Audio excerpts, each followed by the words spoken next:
சினிமாவில் காமெரா அசைவது ஒரு டெக்னிக் மாதிரி தோன்றலாம், ஆனால் உண்மையில் அது உணர்வை சொல்லும் வழி. காமெரா எப்படி செல்கிறது என்பதில்தான் பார்வையாளன் என்ன உணரணும் என்பதும் தீர்மானிக்கப்படுகிறது. மெதுவான புஷின் நம்மை கதாபாத்திரத்தின் மனதுக்குள் இழுக்குது. நெருக்கம், உணர்ச்சி, பதட்டம் எல்லாமே அதில்தான். புல் அவுட், தூரம், அமைதி, வெளிச்சம், அந்த இயக்கம் நம்மை அந்த கணத்திலிருந்து வெளியே எடுக்குது.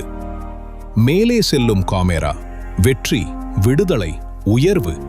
கீழே இறங்கினால் சுமை, பயம், தோல்வி.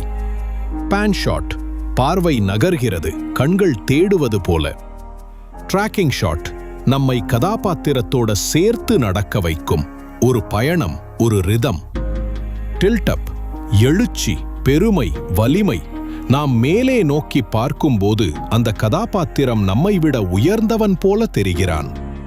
ரவுண்ட் ட்ராலி ஷாட் கதையின் மனநிலையை மாற்றும் ஒரு இயக்கம்.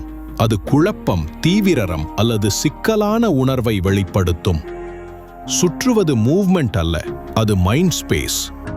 ஸ்டாட்டிக் ஷாட் சில நேரம் காமெரா அசையவே இல்லாமல் நின்றிருக்கும். அது அமைதியின் சக்தி, அசைவு இல்லாத ஆழம்.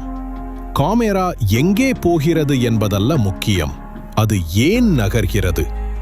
நோக்கம் இல்லாத இயக்கம் வெறும் சத்தம், நோக்கமுள்ள இயக்கம் உணர்வு.